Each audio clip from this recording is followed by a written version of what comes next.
So let's take a look at Feren OS.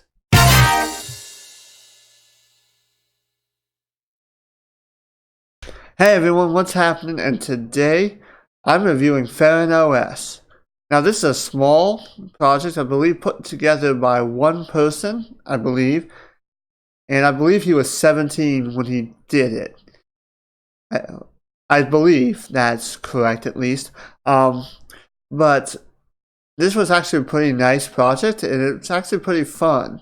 So let's go ahead and let's dive into this. Here we are on the desktop of Feren OS. Now the standard desktop environment for Feren OS is KDE Plasma. And this is a beautiful desktop as far as the theming goes for a KDE Plasma. You have a nice transparent panel, transparent menus, etc. I think he did a real nice job with that. Now, what I liked out of the gate as well with Feren OS was the fact that he makes it really easy to do the initial setup. When you first log in, it comes up with a wizard that prompts you to install the multimedia codecs and also select a theme. And I really like that as well. So we're going to go ahead and check the kernel and the memory usage. So we're going to go ahead and open up a terminal and do a uname -r. This is kernel 5.3 generic. And then we're also going to do a freemem as well. Sorry, I lost my train of thought for a second. And it's using 737 megabytes, and that's actually pretty darn good. KDE uses about that 650 to 700. I am recording, so that's using a little bit of the RAM. And let's do a neo fetch. And of course, it's saying we're using Plasma. It's got Bash 4.4.20 and other information as well. So we're going to go ahead and exit that. Now, one thing I might change about this desktop environment is the clock up here. I might actually move this back next to the panel again because that's where I'm used to looking for a clock if I was using this as my daily driver. This is also where the notifications are for your KDE notifications for your desktops. Now we're going to go ahead and dive into the applications. Now your default browser for web is Vivaldi. Now Vivaldi is not necessarily my favorite. It's not what I would choose, but it's still a good solid browser.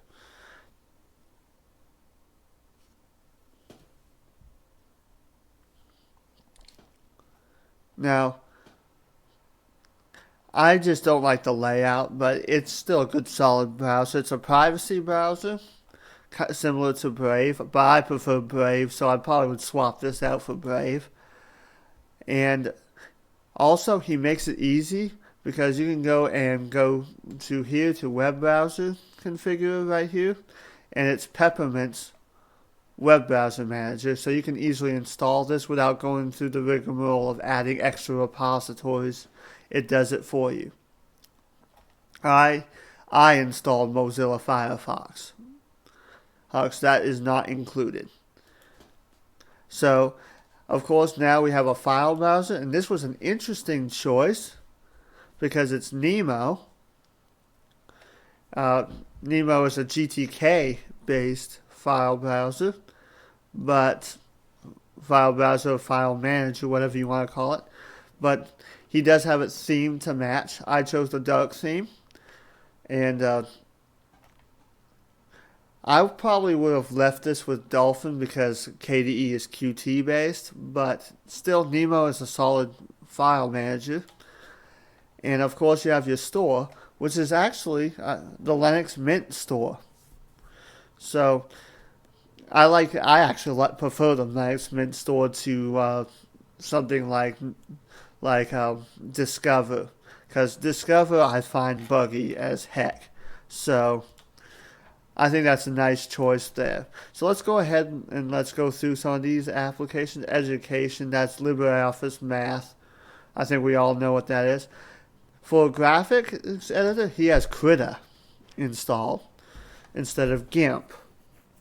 I would probably install GIMP because I'm more familiar with GIMP than Krita, but one day I want to learn how to use Krita.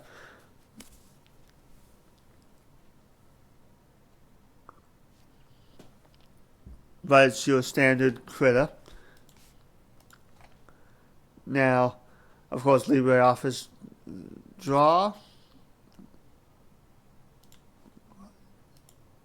Of course, there's LibreOffice Draw. We know what that is. Ocular. That's a graphic. That's a not graphics, but that's a document viewer. And of course, you have Photo and Simple Scan as well. I'm not going to open up everything. Now, of course, we have KDE Connect installed, and his default mail email client is Geary. Now, I'm not a big fan of Geary. I prefer Thunderbird myself, but Geary still works just fine. Firefox I added. Here's your remote desktops. Of course, your web browser manager. Multimedia, he includes Cheese, VLC, and of course, this is what I'm capturing my screen with. So, of course, we have LibreOffice here. Let's go ahead and let's fire up LibreOffice. And let's go to Help. And this is version 6.3.4.2. That's actually a pretty recent one. And then we have, of course, the settings. Now he has a GNOME disk here, which is kind of strange because this is also a GTK app, but it's an interesting choice. I wouldn't necessarily say it's strange, but it's an interesting choice. And then he has his own maintenance tool, of course, Firewall, Conventum, which is a theming tool, and then you have languages and software sources. This is actually an Ubuntu tool. So this is how you can configure your software, your PPAs, etc. Login window to configure your login screen, your store. He also has Synaptic Package Manager. I would probably include Muon because that's a Qt-based app. And of course, the all-powerful system settings for Plasma, where you can configure everything about the desktop environment. So, I'm not going to go through all of them because that would take forever, but if you know KDE, you know KDE loves its customization. And then, of course, you have utilities here, which is, he has Kate for the standard text editor, which actually makes sense since how this is KDE. And, of course, calculator. Spectacle for screenshots, ARC. And, of course, here he has the driver manager. Now, this is where I ran into one problem, is that it did not detect my Wi-Fi driver by default right out of the gate. I had to come into the driver manager and turn it on, and that was no big deal. But I've never actually had that problem with any other fork of Ubuntu. So there was that. So if something doesn't work, go into the driver manager and just see if you just have to switch it on. I didn't even need to plug it in. After I turned it on and restarted, it was working. So the Wi-Fi driver in this laptop does work. I just had to turn it on. And the way I turned that on was just by taking it from here, from the do not use the device to and turning on the driver. But that's real simple. It took me 30 seconds. Other than that, it's pretty solid. I have not had any major problems with it. Um, of and Hi, this is future me. I realized while I was editing that I had forgotten something, so I'm going to tack this on right here at the end of the review. That he has actually added a couple different menus. One is this simple menu right here. I actually quite like it. Actually looks pretty nice that you've been looking at. But he also added a tiled menu which looks a lot like the Windows 10 menu. Now, I'm not a big fan of the Windows 10 start menu, but if you actually do like it, this is also available, along with the other KDE alternatives. But I prefer the simple menu. I actually like it. Now, would I recommend this? Absolutely. I think that it's actually a beautiful operating system. It's user-friendly for the newer user if they want to get into KDE. Now, KDE, as far as new users, as far as configuring it, new users can get lost.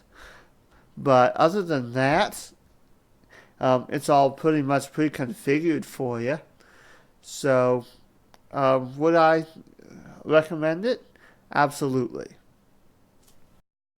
And that was my brief review of Feren OS.